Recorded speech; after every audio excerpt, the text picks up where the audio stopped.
Good evening, ladies and gentlemen. It is day 123 of the national emergency.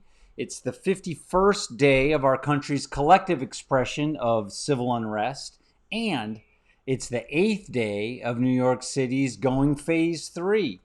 Welcome.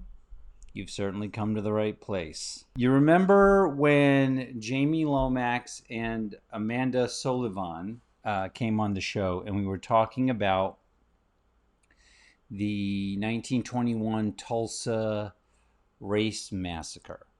Well, the Washington Post has a series of articles in Tulsa right now. They're investigating and digging up what is potentially a mass grave from that race massacre. Very interesting story, very interesting follow-up. Which is this whole situation that happened is one of those things, when you think about America, you think certain things can't happen here. But when we dig deeper into our past, sometimes we find that a lot of things we think might not be able to happen here actually have happened in this country. Another interesting number is there are, count them, 22 states .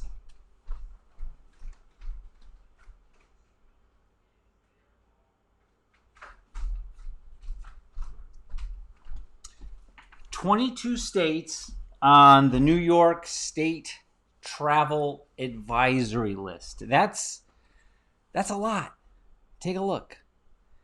Everybody knows someone from those places. Everyone probably has it in their mind that they were going to go to or from some of those places, many of those places, when we all started traveling again. Okay, but we're phase 3 now.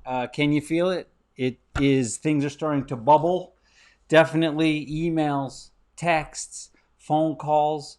Everything is starting to happen in the producer world. Things are tough. We had Tom LaFlesh on a couple of weeks ago, and you may know him as Hank Thomas, and he's got his new song, America 2020.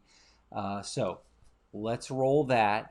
And then when we come back, we're going to be talking to 3 fantastic producers. And I know not everyone knows what a producer actually does. Here's a meme about producers. Producers, this is what my friends think I do. They think it's all a lot of magic when you tell them, your friends, that you're a producer. This is basically what society thinks producers are up to.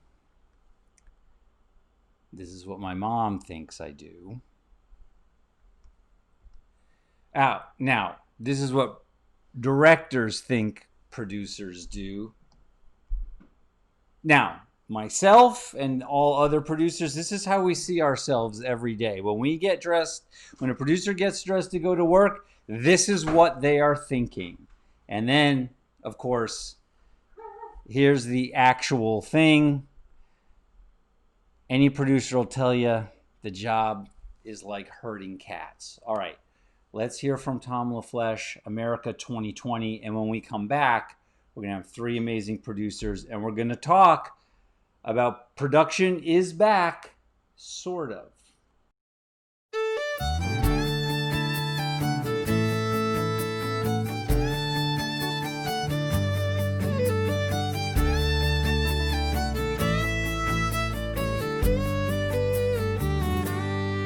Dear Mr. President, could you please drop another check in the mail to me?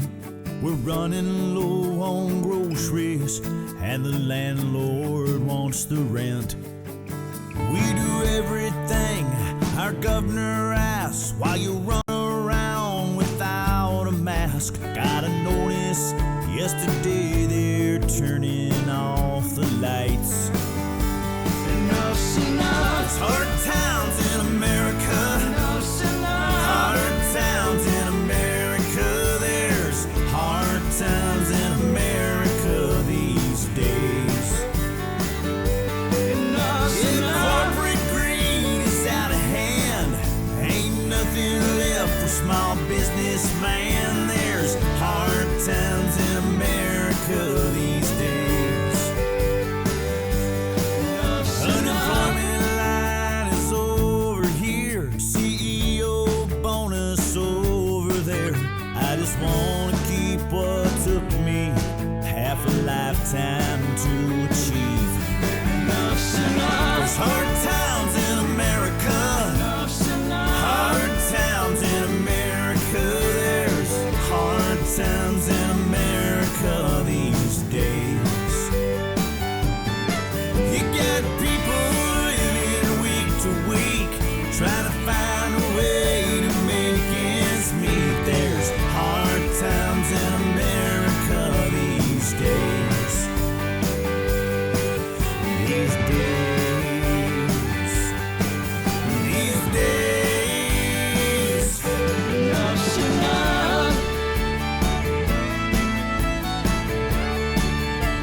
burden of the working man.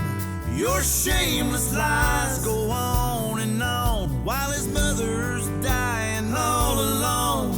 Can't go to church in his own town while you go play another round. The unseen hand who guides us on says love thy neighbor as thyself. And that's why I'm begging you, please. Well, Mr. President, could you tell my ma when my daddy's gonna be coming home? He walks a beat long, 12-hour days. He does his part to keep us safe. It sure don't feel like the promised land, like you were dodging Vietnam. We got a never-ending funeral train in the name of liberty. Oh, there's hard times in America. Hard times in America. There's hard times in America these days. While people die out in the street, you sit on a golden throne and tweet. There's hard times in America these days. There's hard times in America. Hard times in America. There's hard times in America these days. These days. These days. Enough's enough.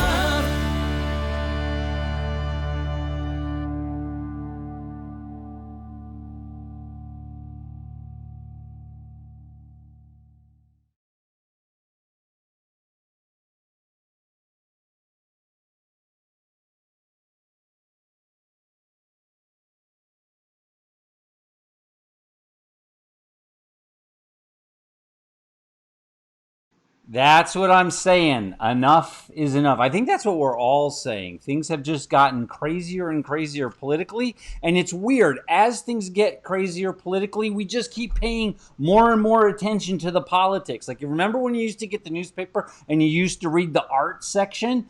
This is kind of a little conversation about how your sausage is made. All your media, your television shows, your movies, your commercials, gotta have commercials, your interstitials, your promos, your interviews. I'm going to bring on three amazing producers right now. We're going to kind of have a round robin because, ladies and gentlemen, at Phase 3 in New York City, production is back, kind of. Oh, there he is, ladies and gentlemen, Sean Wen. And now we're bringing in, there's Kirsten, and there is Sylvetta Christmas. Wonderful, boom. Kirsten Norr, how are you? I'm lovely. Now, you're just north of us here, north of the city, right? Yes, in the lower Hudson Valley. In terms of production, like, where were you, what was going on when the pandemic hit? We'll take, it's March. It's only been a few months. What were you lining up to do?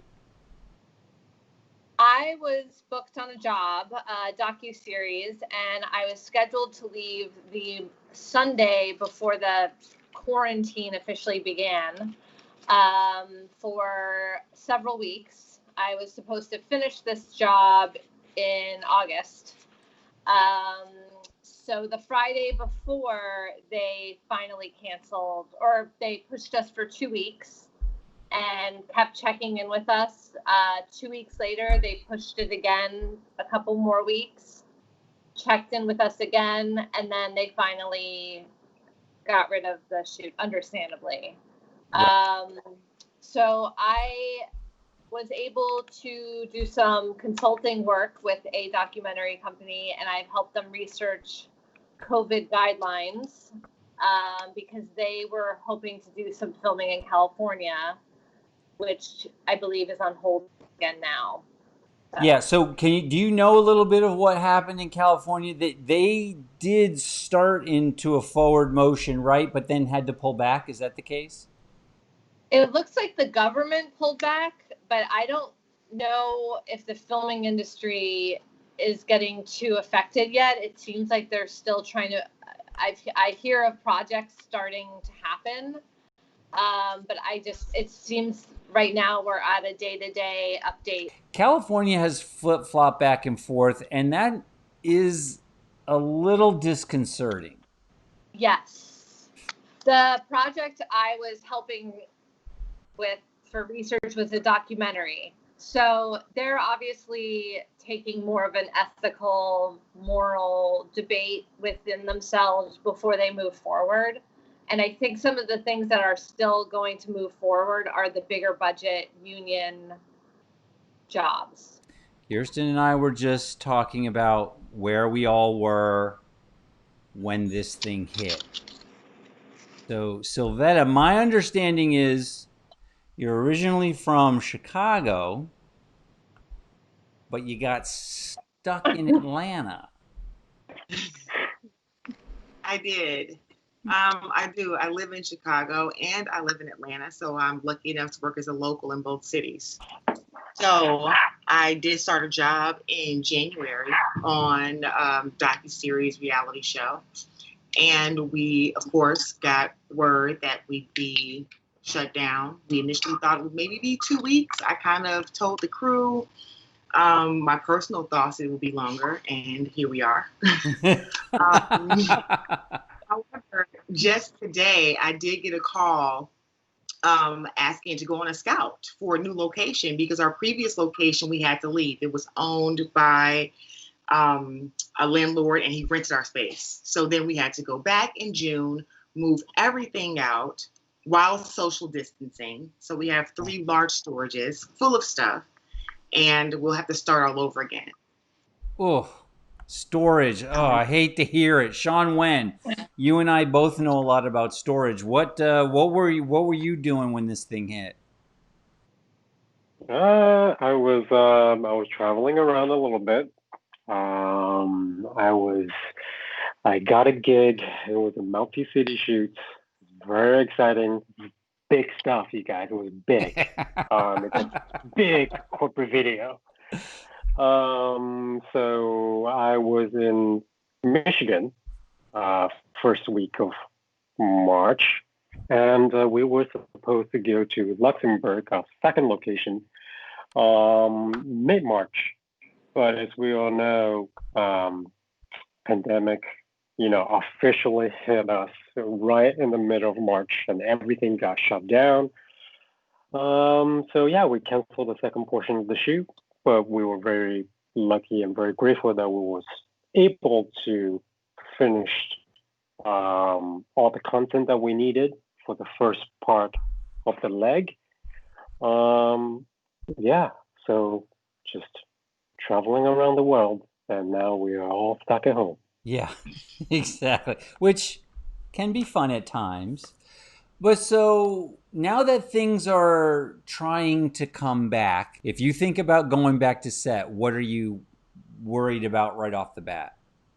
I think safety, really. Safety, it's making sure people feel safe, making sure people feel comfortable, and also need to just be understanding when, people are booked on a job and you might get a phone call at midnight, just be like, hey man, sorry, I think I'm feeling a little hot. I don't think I should be coming in tomorrow. You know what? The show must go on. Yeah, absolutely. These sometimes are razor thin. We have just enough people, we have just enough time and just enough budget to pull this off. But now we're dealing with bigger variables. Sylvetta, Sean was saying just safety, but when you think about the actual space that we occupy, what are some of the thoughts that you have about that? Regarding social distancing, my initial concerns are setting up. So once we bring everything back, production is definitely a team effort and we work in tandem. So as we're setting up, we do need our lighting crew, our camera crew, and the art department working together in the same space. And I wonder, how does that work? Who goes in first? Or would it just be staggered? Will everyone have 30-minute increments, or, share the time? And my other concern, well, with that would be, we would obviously need more time to complete the setups with lighting and so forth, and spaces where people will need to be. So does that mean we have less filming time? Right. Right now, I think we would all agree that from what we know about budgets and schedules and resources on these projects, there doesn't seem to be the kind of flexibility that we might need, especially here in the beginning, to deal with these new concerns. So, Kirsten, you've worked on reality before. Reality seems like it has almost a revolving door of people. Like, that's one of its main things, is to show lots of people and sometimes whittle it down to one or two. What do you think? Can you imagine handling that? Well, I'm hearing about a few things happening. I think shows that had started before this that needed to finish are doing it just very small crew. Everyone gets tested right before, and then just strict distancing while you're on the shoot. But I have been hearing of shows that are pretty popular and need to just keep going, or they think they need to keep going, trying to get people to commit for like 14 weeks. So it'll be, you're in a pod, you can't go home for the weekend, like everybody has to stay the whole time. I think that that's probably a good plan, but I mean, you can't control what your crew's doing on their day off. And I mean, we know we can't control what our crew is doing on the days that they come into work. I'm a little concerned. Obviously, safety is the biggest concern, and I'm nervous with, especially reality production companies are never generous about money. And it seems like you're going to have to really spend money to keep people very safe. I'm also concerned with people having been out of work so long, just wanting to work and not really thinking through all the extra steps that they're going to have to take. I mean, crews should, in reality, there's no union really, typically. If you're on a non-union, the 8 people are touching gear. That doesn't, you shouldn't be touching each other's gear. So I don't know. I think it's got to be very small, and I think having the same people locked in for a whole, stretch is probably a good idea. Yeah. Hey, 14 weeks in a place with AC and cable, that's kind of a paid vacation for me. Sean Wen, catering and crafty, like, what are your thoughts on that? Well, like catering and crafty. Well, everything needs to be individually back now, right? It can't just be a tray of meat and cheese. It can just be, now it's got to have little packets of like beef jerkies. So I do think, there's some challenging times for certain departments. Like we kind of need to reinvent the wheels a little bit. Like you mentioned, craft services, catering. Yeah. How are we going to do this? Are we doing is everything just going to be a drop-off style? No, it's everybody's going to have their own packed lunch. And then, to everybody's point, like now we're thinking about staggering everybody's call time. So now everybody's going to eat at a different time. You got to feed your crew every 6 hours, right? So, yeah. So we'll have a lot to figure it out. I think, it's going to be hard for the first couple of shoots, because we're all going to be very safe, very cordial, going to follow all the right rules, and, it's just common sense, really. Yeah. Okay. So just a round robin, we'll start with Sylvetta. Just right off the top of your head, first thing, what change do you think will be the biggest change that you see the next time you step on set? The biggest change I think we'll see the number of people moving around on set. I think that'll be the biggest change that we'll see. Absolutely. Kirsten?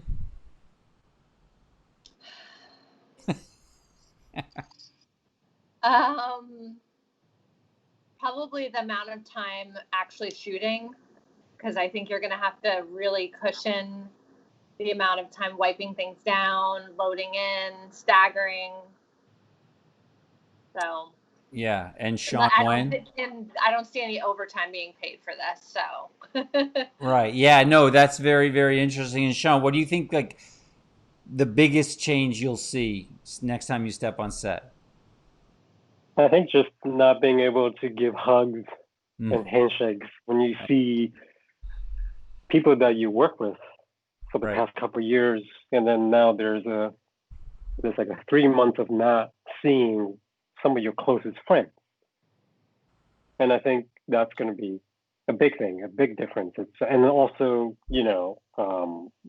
client agency.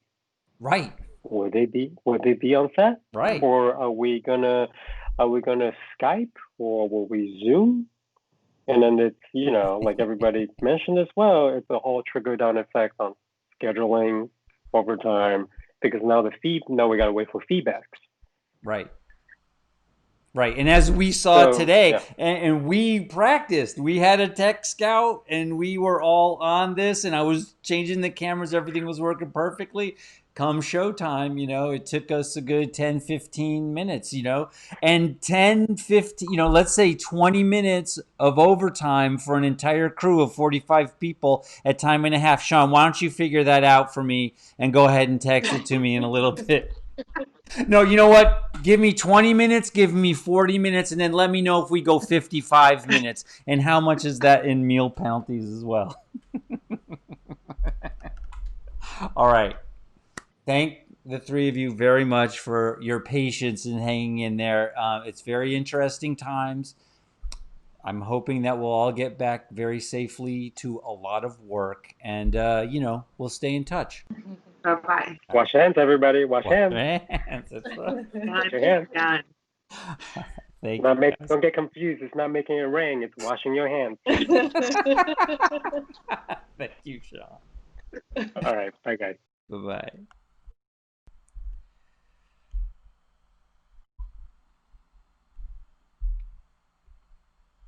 Yeah. Good people, pros, everybody, all three of them, in charge and responsible for a lot of people on set. We've all been reading a lot of material, and there is a lot of good stuff out there. You wouldn't know it from watching the news and listening to our leaders at times, but there is a lot of good thinking, and there is a lot of good advice out there for how to get back to work safely. Get that mask on, maintain the social distance, and multiple hand washings. So here we go, ladies and gentlemen. Some of you already seen this. I give you the love bugs. I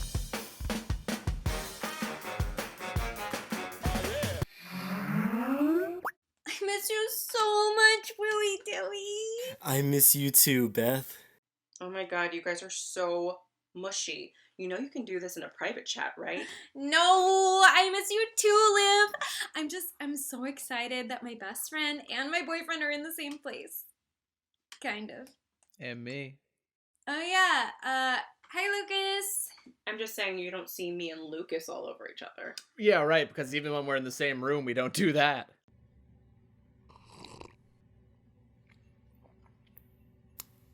So, what's new with everyone? Absolutely nothing. Well, I saw 4 squirrels in the yard today, and one of them... Stop. I can't do this anymore. What's wrong? This. Cabin fever? No. Beth, I love you, and I know you love me. Lucas, not now. What? Beth? We've been Netflix partying behind your backs. Shut up, Lucas. Wait. Seriously, Beth? No. What show? It's not what you think. It was just... What show? Outlander. Oh, We were supposed to start that together. I couldn't wait for you, Will. I can't believe this. You said we would binge watch together? Well, I'm going to binge with someone else from now on. Don't be so upset, Will. It's not like we're not doing the exact same thing. What? Will. That's right. It was just one meetup in Animal Crossing New Horizons. I just wanted to sell my turnips. Maybe pick some fruit from her trees. Oh, he picked some fruit, all right. Ew. Oh, that's just disgusting. I'm serious. That's all it was. At first. But then the Nook phone chats got a little hot and heavy. We snuck away for a little getaway on my private island. And now we're building a second home in Minecraft. How could you? Olivia, you don't even like video games. It turns out they're a lot more fun with the right person. That's it. I'm out. Will, I can't even look at you. Well, that went great. Yeah. Hey, Liv. You think when this is all over, we could maybe go on a real dates? Like, in person? Liv? Hello? She'll call back.